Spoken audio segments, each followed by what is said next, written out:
வெள்ளையங்கிரி மலை அழகை பார்க்க முடிகிறது. சாமிமார்கள் தரிசனம் செய்தவர்கள் இறங்கி கொண்டிருக்கிறார்கள்.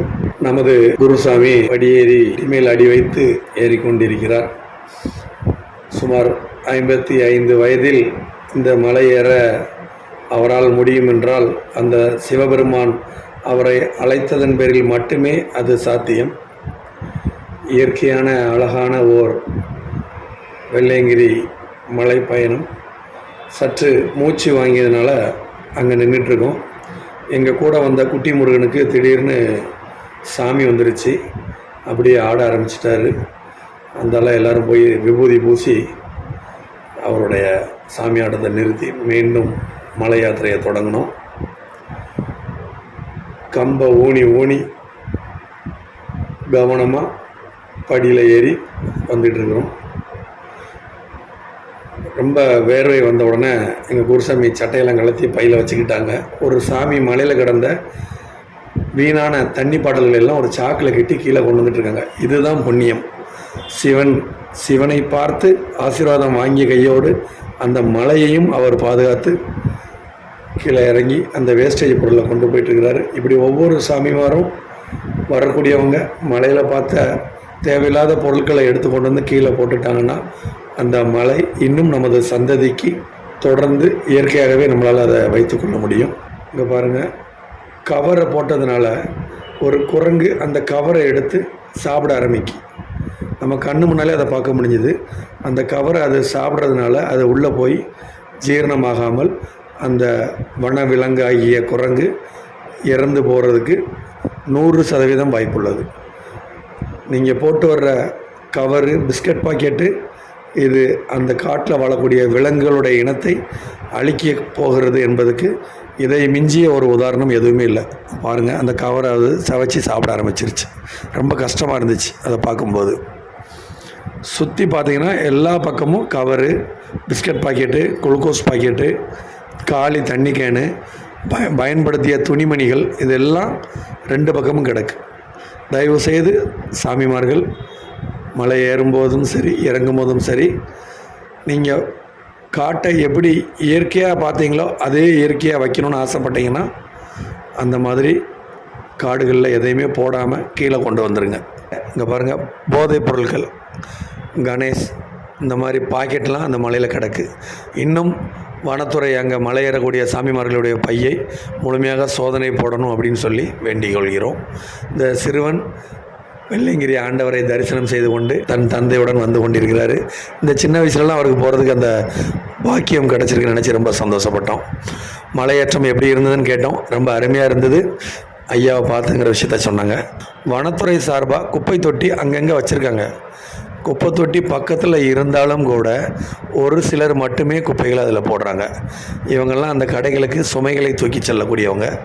ரொம்ப வருஷமாக சுமைகளை எடுத்து சென்று வந்துகிட்ருக்காங்க.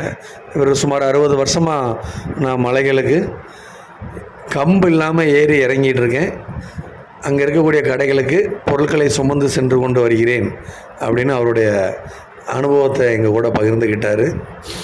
ரொம்ப ஆச்சரியமாகவும் சந்தோஷமாகவும் இருந்துச்சு. ரொம்ப செங்குத்தான ஏத்தம். இறங்கக்கூடிய சாமிகளுக்கும் அது கஷ்டம், ஏறக்கூடியவங்களுக்கும் கஷ்டம். அவ்வளோ கடுமையான ஒரு பாதை. இங்கே பாருங்கள் எப்படி இருக்குன்னு பாருங்கள். அந்த குழந்தை மூவில பார்த்தா அவ்வளவு பயங்கரமான ஒரு பாதை. 2 பக்கமும் கைப்பிடி எதுவுமே கிடையாது. ரொம்ப கவனமாக மலை ஏறினா மட்டும்தான் நம்ம போன மாதிரியே திரும்பி வர முடியும். கொஞ்சம் அசந்தா கூட உடம்புல பயங்கரமான காயங்களை நம்ம சந்திக்க நேரிடும். இங்கே பாருங்கள், ஒரு வயதான அம்மாவும் ஒரு ஐயாவும் மலை ஏறுறதை பார்க்க முடிஞ்சது. நிறைய வயசு மூத்தவங்களாம் வர்றாங்க. சிவன் அவர்களை அழைத்ததன் பேரில் மட்டுமே அவங்க அங்கே வர முடியும். எல்லாரும் அங்கே வந்து எல்லாரும் ஈஸியாக மலை ஏற முடியாதுங்கிறத நாங்கள் போனதை வச்சு தெரிஞ்சுக்கிட்டோம். மார்ச் மாதம் பயங்கரமாக இலையுதிர் காலம் போல் தெரியுது. மரங்களில் இலைகள் எதுவுமே இல்லை. அந்த வயது முதிர்ந்தவர் தன்னுடைய அனுபவத்தை ஆனந்த கண்ணீரோட சொல்கிறாரு. சுமார் 65 வருடங்களாக இந்த வெள்ளையங்கிரி மலையில் என்னுடைய பயணம் இருக்குது. கம்பு ஊனாமல் இதுவரையும் போயிருக்கிறேன். கடைசி வரைக்கும் கம்பு ஊனாமலே நான் மலை ஏறணும். ஒரு சிவபக்தர் ஆழ்ந்த உறக்கத்தில் இருக்கிறாரு. ஒரு மலை ஏறுறதுக்கு முன்னாலே அவருக்கு உடம்பு அசந்தரிச்சு போல இருக்கு. மீண்டும் மலை ஏற ஆரம்பித்தோம்.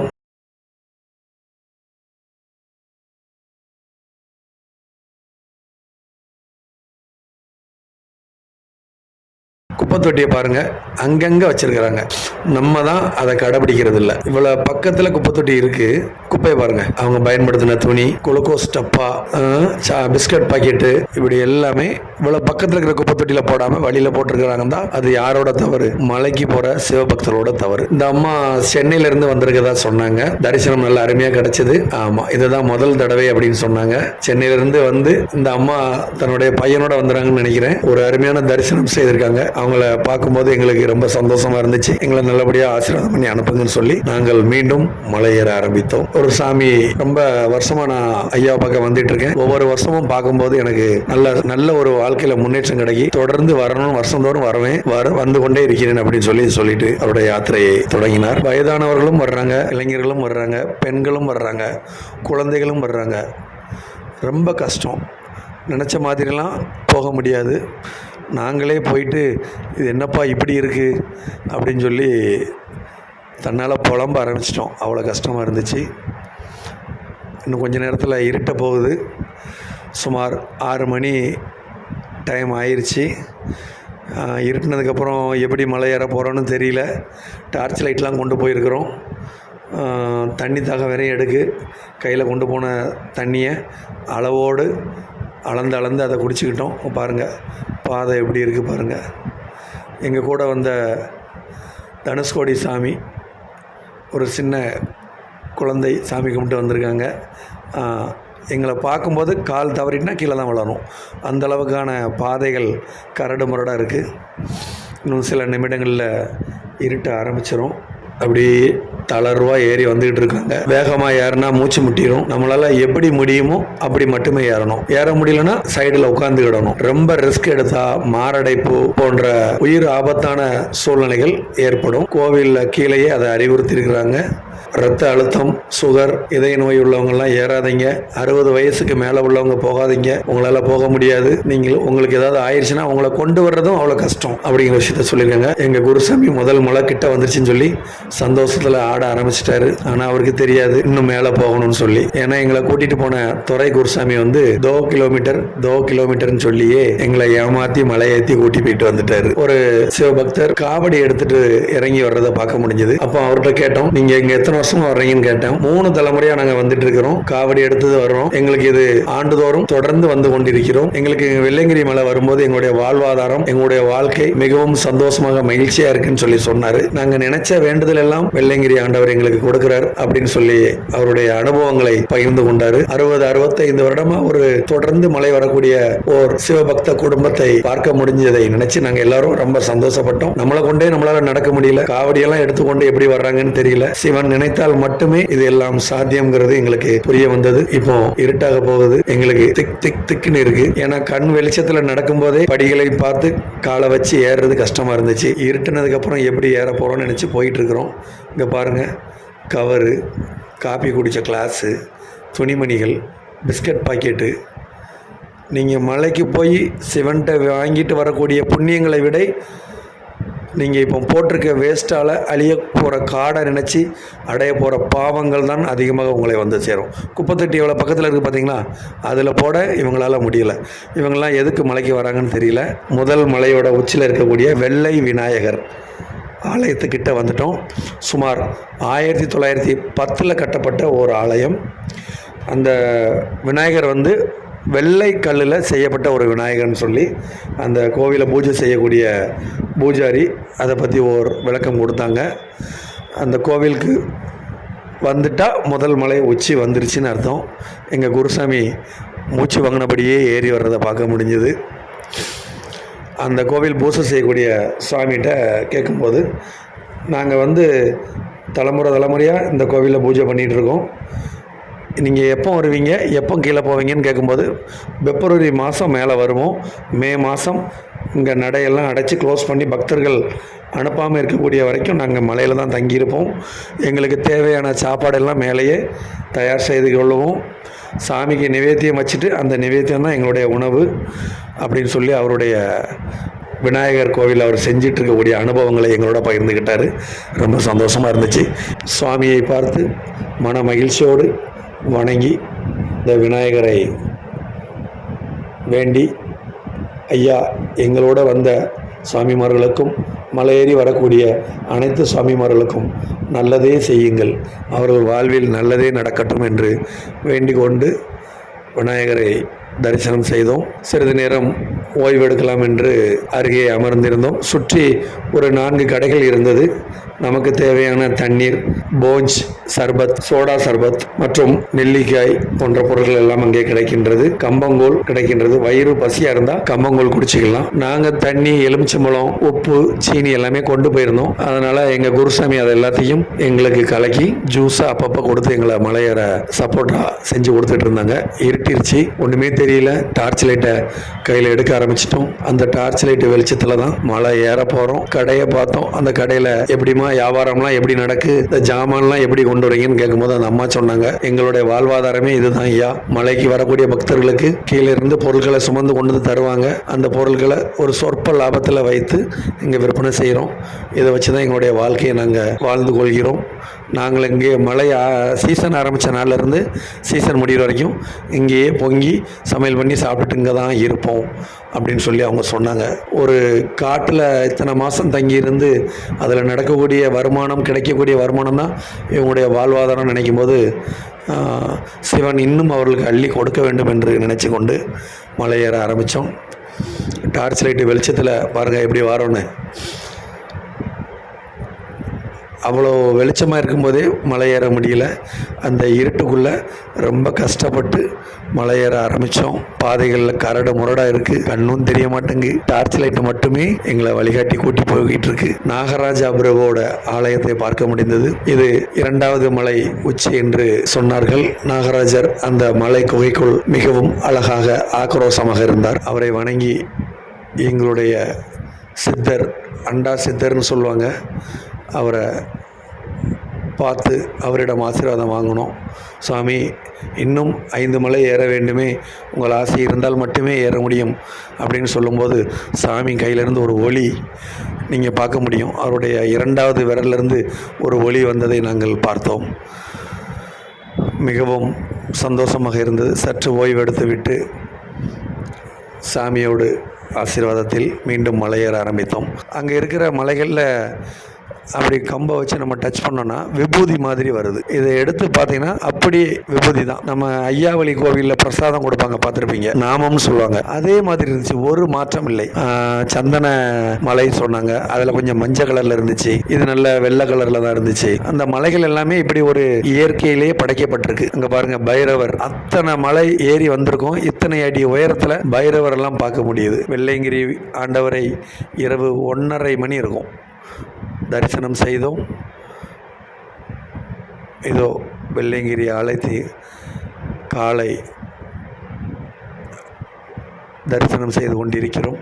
பூக்களால் அலங்காரம் செய்யப்பட்டிருக்கக்கூடிய 7 மலை தாண்டி இருக்கக்கூடிய வெள்ளையங்கிரி ஆண்டவரை நாங்கள் தரிசனம் செய்யக்கூடிய பாக்கியம் கிடைத்தது. அவர் அருளின்றி நாங்கள் இந்த மலை ஏறி வந்திருக்க முடியாது. அவன் அருளாலே அவன்தாள் வணங்கி என்று சிவபுராணத்தில் சொல்வது போல் எத்தனை உயரம் இருக்கின்றது என்று பாருங்கள். அவ்வளவு தூரத்தில் இருக்கக்கூடிய ஒரு மலைக்கு அவருடைய அருள் இன்றி யாராலும் வர முடியாது என்பதை உணர்வுபூர்வமாக உணர்ந்து கொண்டோம், தெரிந்து கொண்டோம், அனுபவபூர்வமாக அறிந்தும் கொண்டோம். பயங்கர குளிர்.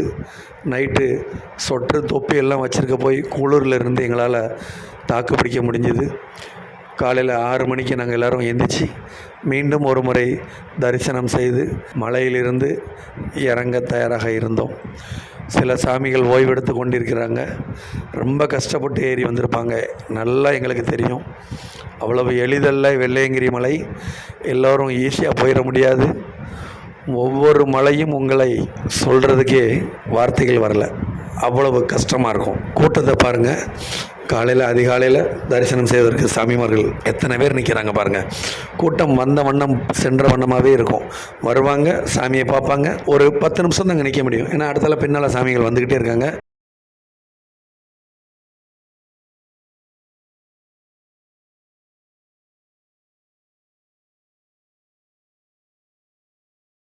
நான் வந்துட்டேன்ப்பா, மலையேறி உன் பக்கம் வந்துட்டேங்கிறத மணி அடித்து உணர்த்திடுறாங்க.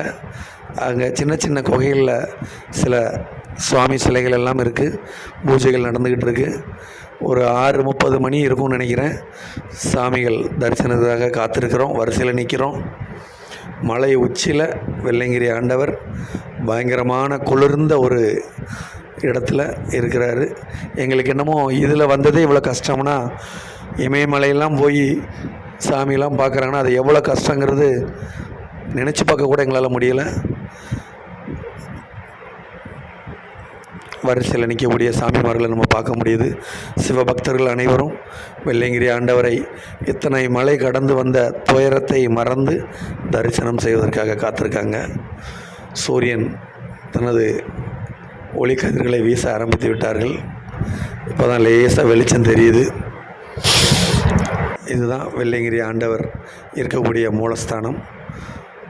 சாமிமார்கள் எல்லோரையும் ஆசீர்வாதம் செய்து அங்கே இருக்கக்கூடிய பூஜை செய்யக்கூடிய நபர்கள் விபூதி பூசி விபூதி பிரசாதம் கொடுத்து வழி அனுப்பி வைக்கிறார்கள். சிவன் என்றும் உங்கள் குடும்பத்தை காப்பார் என்று. அங்கே காவடி எடுத்துகிட்டு வந்திருக்கக்கூடிய ஒரு சாமிமார்கள், சிவபக்தர்கள் வரக்கூடிய சாமிமார்களுக்கு அவல் பிரசாதம் கொடுத்துட்ருக்காங்க. அவங்க அதை வரக்கூடிய சாமிமார்கள்லாம் பிரசாதமாக கொடுக்குறாங்க. எங்கள் குருசாமி அந்த பிரசாதத்தை வாங்கி சாப்பிட்டுட்டு மலை இறங்க தயாராகிட்டாங்க. எல்லா சாமிமாருக்கும் பாகுபாடு இன்றி அவங்க கையில் இருக்கிறத பகிர்ந்து கொடுத்துக்கிட்டு இருக்காங்க.